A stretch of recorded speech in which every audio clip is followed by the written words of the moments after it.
Pozdravljeni!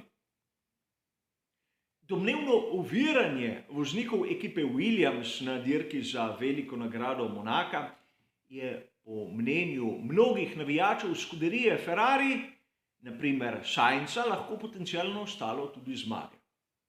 Danes si bomo pogledali malce z drugačnega zornega kota, kaj se je lahko pravzaprav zgodilo.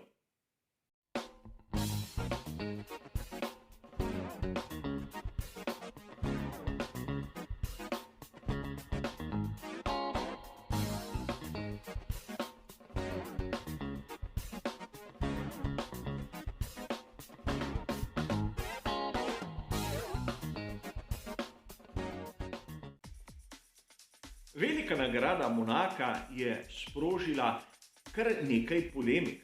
Mnogi navijači Scuderie Ferrari trdijo, da oba voznika ekipe Williams sta dobesedno skorajda namerno ovirala oba voznika Scuderie Ferrari. To naj bi jih po nekih barvitih teorijah stalo zmage oziroma uvrstitve na zmagovalni oder. In zopet lahko prebiramo pri raznih avtorjih v raznih člankih, da pri FIA nočejo upoštevati lastnih pravil glede modrih zastav. A poleg takih trditev nimamo, kot običajno, nobenih argumentacij. In ker je prišlo na moj naslov kar nekaj vprašanj, kar nekaj pobud, bomo danes zadevo pogledali iz malce drugačnega zornega kota. Namreč primarno bomo kot neko vodilo vzeli čas. Ne tisto, kar se nam dozdeva, kar so nam drugi pravili, ampak čas na krog za ostanke, ki so jih imeli določeni vozniki v določenih delih dirke. In ko sem prebiral razne članke, pri katerih sem opazil veliko mero fantazije, je treba tu na tem mestu poudariti še nekaj. Namreč mnogi avtorji celo z večletnimi izkušnjami trdijo, da vkolikor se nekomu kaže modro zastavo, se mora ta po njegovem nemudoma umakniti in stopiti s plina.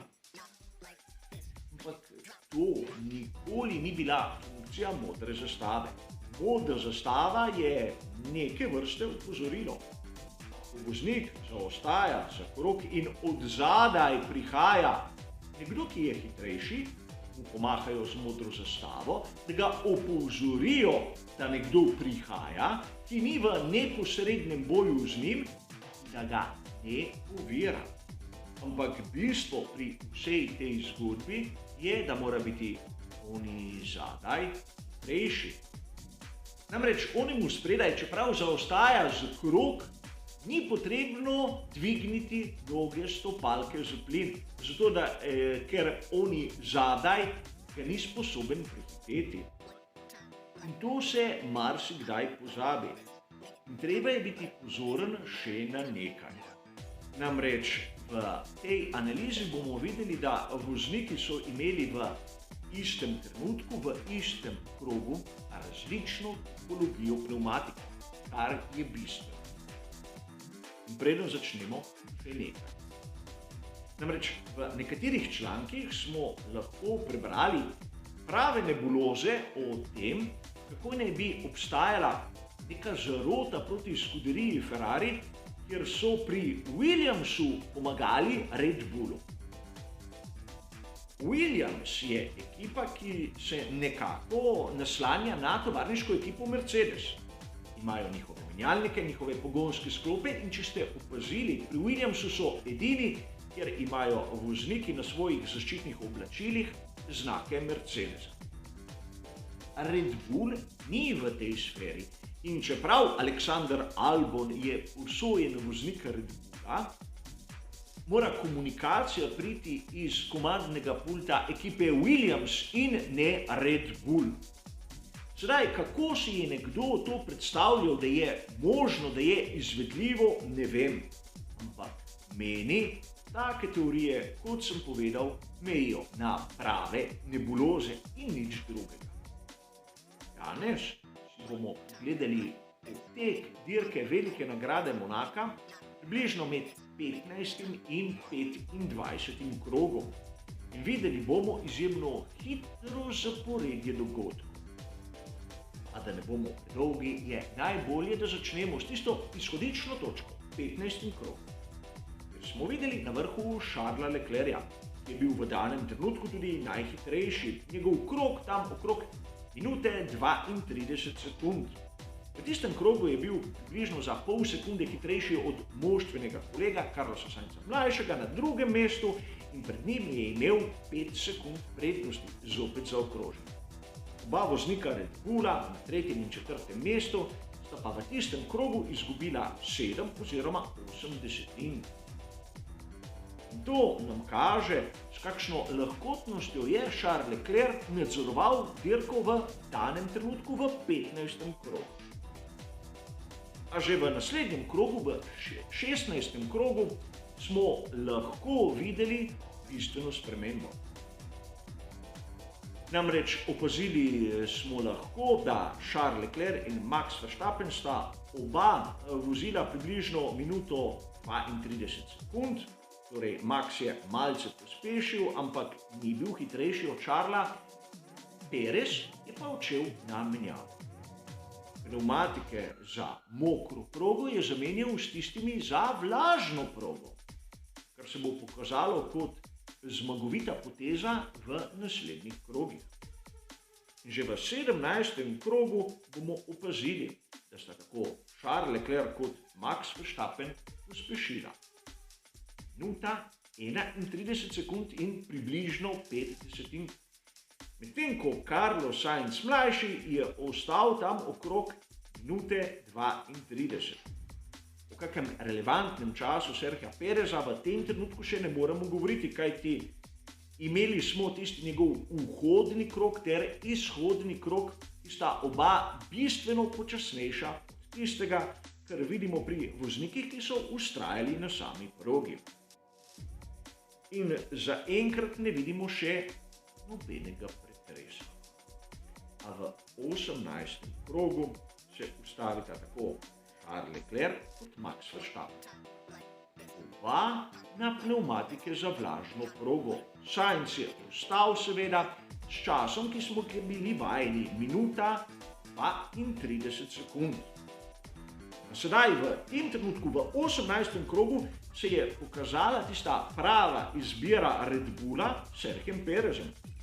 Namreč njegov čas je bil minuta 25 sekund, kar menim, da vsakemu izmed nas pokaže, da je bil v tistem danem trenutku nekako najhitrejši na progi zaradi izbora v 16. krogu. In seveda zadeva se je nadaljevala v 19. krogu, ko je Sainz začel pospeševati. Namreč, čeprav je imel še zmeraj pnevmatike za mokro progo, mu je uspelo napraviti čas minute 31 sekund in 750 tisočink, potem ko Perez udobno minuta 27. Max in Charles se je vrnila na progo, ampak lahko smo kaj hitro ugotovili, da v vsem tem manevru je bil Max Verstappen hitrejši od Charlesa Leclerca približno za sekundo in pol.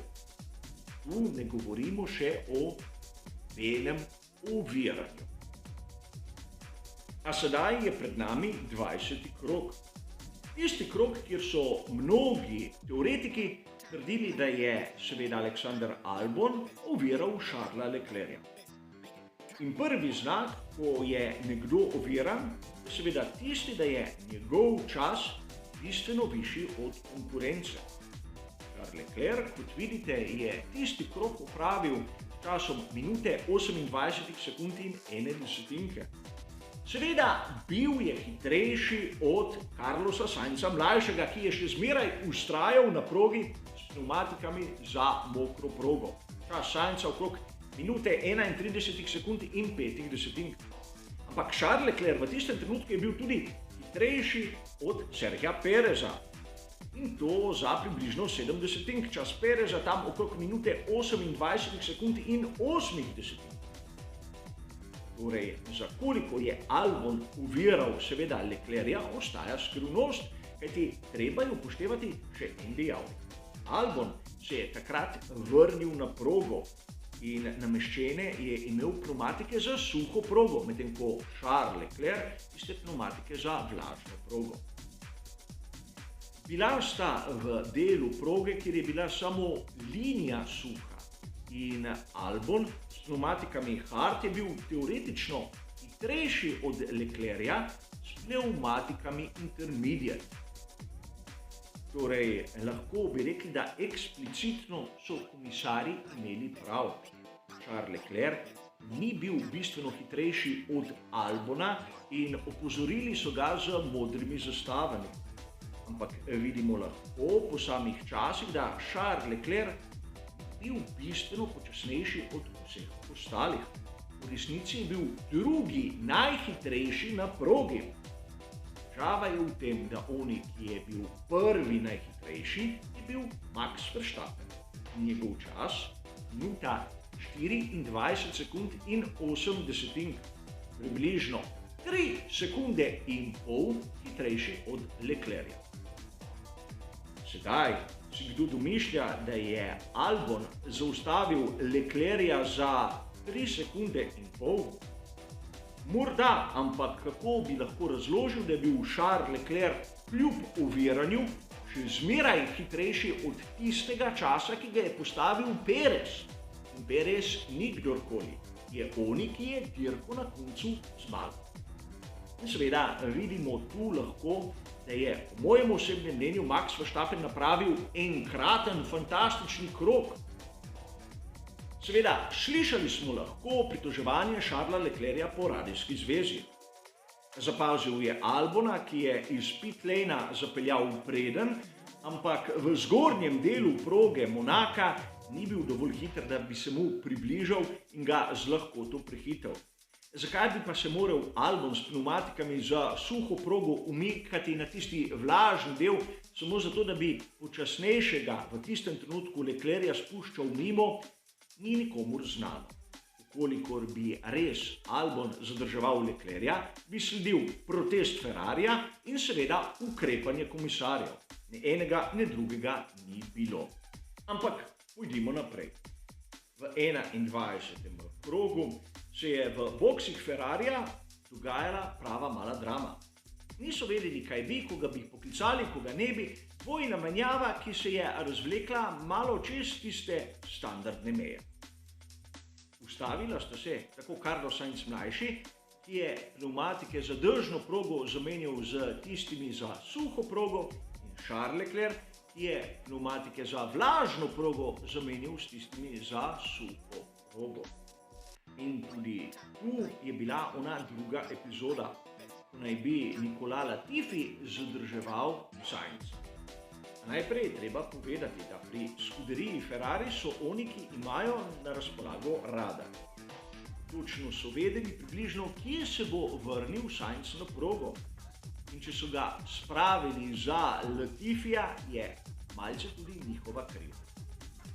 Zopet se bomo ozrli na tisti čas. Sainz je porabil za tisti vhodni krog z menjavo minuto 47 sekund in pol. Približno sekundo več kot Charles Leclerc. Ampak tu se bomo za trenutek ozrli na ostale.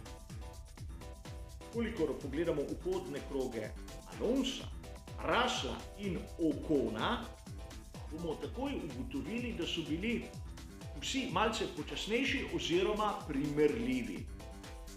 Torej, ta izhodni krog Carlosa Sainza ni bil kritičen v primerjavi s tistim, kar smo videli v danem trenutku na progi in govorimo o 21. krogu. Namreč v 22. krogu sta se ustavila oba Red Bulla. A s to razliko, da tisti prvi krog bil za 3 sekunde in pol 4 boljši od tistih, ki smo jih videli pri Ferrariju. In zopet teoretiki zarot bojo poskočili. Vidite, pri Red Bullu so bili hitrejši. Ampak v istem trenutku se je ustavil tudi Lewis Hamilton.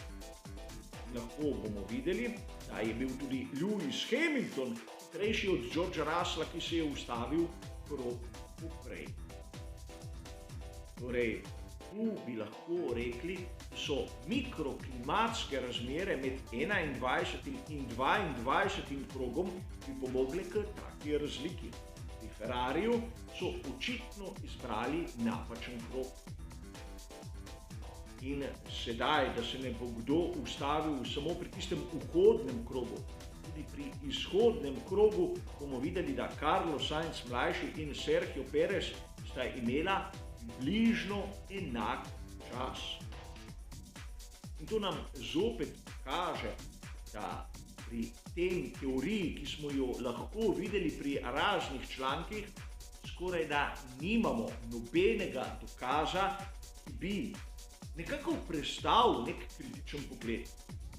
Res, Latifi kot Albon sta dobila modri zastavi, ampak to še ne pomeni, da sta kogarkoli ovirala. Dobila sta opozorilo, naj bosta pozorna, ker od zadaj prihaja nekdo, ki naj bi bil hitrejši. Ampak z analizo časov smo videli, da ne Charles Leclerc, niti ne Carlos Sainz mlajši, nista izgubila to, kar so mnogi trdili. In seveda treba je tudi povedati, da po 23. krogu so se zadeve nekako ustalile in do konca dirke se vrstni red ni spremenil. Ampak videli smo, kako enostavno je nekako napisati neko, imenujemo jo teorijo zarote. Ampak vsaka teorija mora imeti tudi neke temelje in ti temelji so ponavadi preverljivi. Sedaj, ko smo vzeli na plan malce podatke, ki so nam na voljo, smo lahko kar hitro ugotovili, da tisto oviranje, o katerem je bilo toliko govora, v resnici sploh ni bilo tako, kot so mnogi trdili. Kajti lep dokaz smo dobili v 20. krogu. Namreč, ukolikor bi bil Charles Leclerc oviran, tako kot so trdili mnogi, ne bi bil bistveno hitrejši, naprimer, od Sergija Pereza. Res, Max Verstappen je v tistem trenutku napravil nekaj izjemnega. To še ne pomeni, da je bil Charles oškodovan. In podobno lahko vidimo v naslednjem krogu pri Carlosu Sainzu mlajšem. Njegovi krogi niso odstopali od tistih, ki so jih napravili mnogi drugi konkurenti v istem trenutku. Če bi se ustavil v naslednjem krogu, bi bil tudi on verjetno za 4 sekunde hitrejši. A tega v resnici ne bomo nikoli izvedeli. Primerjamo pa lahko tiste podatke, ki so nam na voljo. In upam, da sem razjasnil mnoge dvome, ki so se pojavili navdušencem Formule 1. Za danes bo to vse. Hvala za vašo pozornost ter seveda nasvidenje.